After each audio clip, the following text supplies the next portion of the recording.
बिस्मिल्लाहिर्रहमानिर्रहीम। आज हम कमर और गर्दन में पेंच्ड आसाब और कंप्रेस्ड आसाब की बीमारियों से मुताल्लिक़ बात करेंगे और पेंच्ड आसाब और कंप्रेस्ड आसाब की वजूहात, अलामात के साथ साथ होम्योपैथिक अद्वियात भी बताएंगे।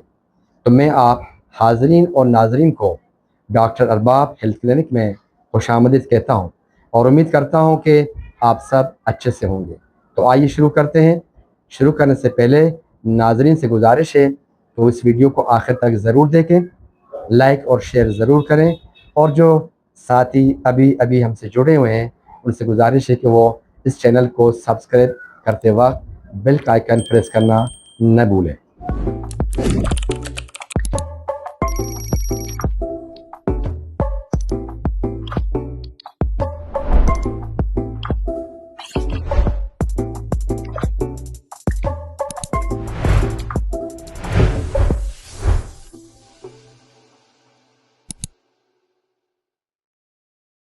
पेंच्ड नसें यानी ज़रब दीदा नसें टूटी हुई या ख़राब रगें कहलाती हैं। पेंच्ड आसाब का मतलब आसाबी नुकसान है जिसमें आसाब में चोट लगती है, जबकि कंप्रेस्ड यानी दबे हुए आसाब का मतलब आसाब पर दबाव पड़ना है, जो अक्सर सोजिश, आसाब की जलन या दर्द की सूरत में ज़ाहिर होता है। यहाँ एक चीज़ काबिल ज़िक्र है कि लोग अक्सर पेंच्ड आसाब की बीमारी को कंप्रेस्ड से मुतशाबे करते हैं या कंप्रेस्ड आसाब को पेंच्ड से मुतशाबे करते हैं। अब देखते हैं कि दोनों में फ़र्क क्या है। बुनियादी फ़र्क ये है कि पेंच्ड आसाब में बराह रास्त चोट लगना शामिल होती है, जबकि कंप्रेस्ड आसाब यानी दबाव वाले आसाब में आसाब पर बैरूनी दबाव होता है जिससे वो मुतासर होते हैं। जब किसी आसाब को बराह रास्त चोट लगती है या वो कट जाता है तो वो असब यानी नस ख़राब हो जाता है। ऐसे रगों को पेंच्ड आसाब कहते हैं। अब देखते हैं इसकी वजूहात क्या है। वजूहात में हादसे, सर्जरी या किसी हादसे के बायस बराह रास्त चोट लगने से ऐसा होता है। पेंच की सूरत में हादसात, गिरने या चोट की वजह से आसाब पर बराह रास्त दबाव पड़ सकता है। इसके अलावा हेरिनेटेड डिस्क, कार्पल टनल सिंड्रोम आसाबी रेशों को पेंच कर सकती हैं।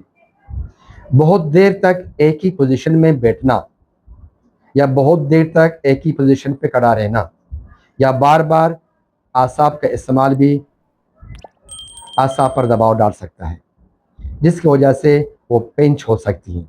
यहाँ मैं एक चीज़ वाज़ेह कर रहा हूँ, मिसाल के तौर पे बॉडी बिल्डर्स हैं, वो एक ही हरकत को बार बार करते हैं, बॉडी बिल्डिंग करते हैं।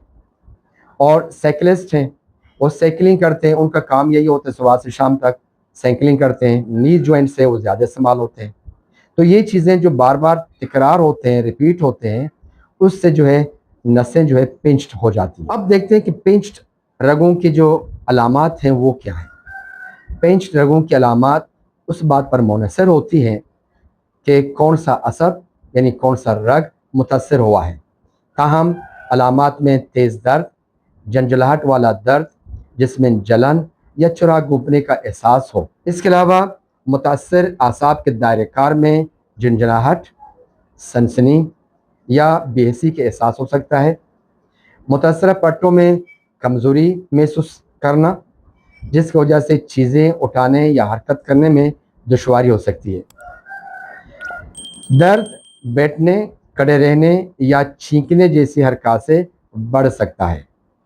कमर के निचले हिस्से से टांग तक फैलने वाला दर्द जिनमें टांग में बेहसी, झंझलाहट और कमज़ोरी शामिल हो सकती है।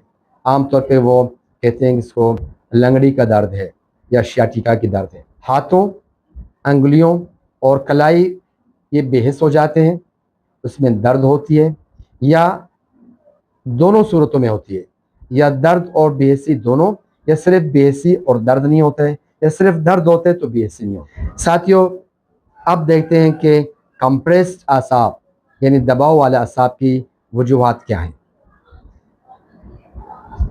इसमें आसाब का सिकुड़ाव उस वक्त होता है जब एक असब यानी एक नस निचोड़ा जाता है या सिकुड़ जाता है, जिससे दर्द, सेंसेशन या कमज़ोरी जैसी हालात ज़ाहिर हो जाती हैं।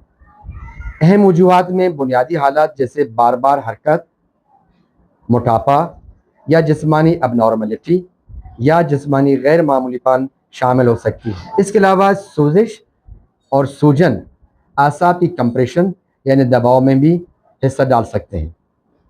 ज़ियाबतीस, कुछ इन्फेक्शंस जैसे शेंगल्स और विटामिन की कमी भी शामिल हो सकती है। और सबसे अहम चीज़ वो ऑस्टियोआर्थराइटिस है। जी हाँ, ऑस्टियोआर्थराइटिस भी आसाब पर दबाव बढ़ा सकती है। आप अच्छी तरह समझ गए कि पिंच्ड आसाब कौन सी होती है और कंप्रेस्ड आसाब कौन सी होती है। ये अक्सर मुगालता होता है, कुछ हमारे डॉक्टर्स आते हैं वो भी इसमें मुगालता कर बैठते हैं। अब देखते हैं कि पिंच्ड और कंप्रेस्ड आसाब की जो दवाइयाँ हैं वो कैसी हैं, होम्योपैथी में कौन सी अद्वियात ज़्यादा काबिल ज़िक्र हैं। लेकिन याद रहे, पिंच्ड और कंप्रेस्ड आसाब की 3 अहम अलामात देखने को मिलेंगे। दोनों सूरतों में 3 चीज़ें हैं, दर्द रहेगा, सुनपन होगा और टिंगलिंग होगी। यानी जो 3 चीज़ें हैं, दर्द, सुनपन, टिंगलिंग, ये 3 चीज़ें आप जहन में रखें कि ये पिंच्ड और कंप्रेस्ड आसाब की निशानियां हैं। और साथ में ये भी याद रखें कि जो 3 चीज़ें हैं, दर्द रहना, सुनपन होना, टिंगलिंग होना, ये नसों का दर्द है और नसों के दर्द में कभी भी पेन किलर्स इस्तेमाल ना करें। साथियों, होम्योपैथी में बहुत सारे अद्वियात हैं जो हर डॉक्टर अलामात को मद्देनज़र रखते हुए अपने तजुर्बे की बुनियाद पर दवा तजवीज़ करते हैं। कोई भी होम्योपैथ किसी और होम्योपैथ की तजवीज़ करदा अद्वियात को कभी भी रद्द नहीं करता। पिंच्ड नर्व और दबे हुए नर्व के लिए जो आम तौर पर डॉक्टर हजरात अद्वियात तजवीज़ करते हैं वो मैं आपको बताऊंगा। नर्व इंजरी के लिए ख़ास अद्वियात में आर्निका, हाइपरिकम, एसिक्यूलस और कास्टिकम और एगेरिकस काबिल ज़िक्र है। ये 36 पोटेंसी में शुरू की जानी चाहिए और वक्तन फ़वक्तन मरीज़ की हालत को देखकर पोटेंसी को बढ़ाना चाहिए। अगर लोअर लिम्स में कंप्रेशन बढ़ रहा हो तो ऐसी सूरत में कोलेसेंथस 36 पोटेंसी, मैगफास 36 पोटेंसी और नेफेलियम 36 पोटेंसी ये बहुत अच्छे काम करते हैं।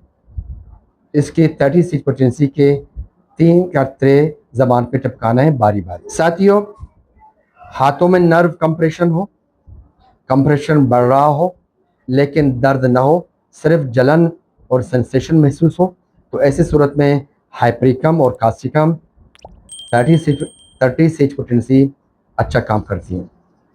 अगर सीने के हिस्से में नर्व कंप्रेशन आ रहा है, दबाव बढ़ रहा हो, नर्व पिंच्ड हो रहे हों, अंदर नसों में दर्द हो, तो ऐसी सूरत में ब्राउनिया अल्बा 36 पोटेंसी, रननक्यूलस बल्बोसस 36 पोटेंसी ये बेहतरीन अद्वियात में से हैं, ये बहुत अच्छे काम करते हैं। साथियों, अगर नर्व कंप्रेशन चेहरे पर आ रहा हो, चेहरे की नसों में खिंचाव हो रहा हो, तो ऐसी सूरत में अगर राइट साइड के चेहरे पर खिंचाव हो रहा है या उसमें सेंसेशन हो रही है तो उसके लिए मैगफास, और अगर लेफ़्ट साइड के लिए हो रहा है यही चीज़ तो स्पाइजेलिया 36 पोटेंसी इस्तेमाल करने से फ़ौरन इफाका होगा। दोस्तों, याद रखें कि नर्व इंजरी में आर्निका और हाइपरिकम ये सबसे बेस्ट अद्वियात हैं और इससे बढ़कर कोई और अच्छा दवाई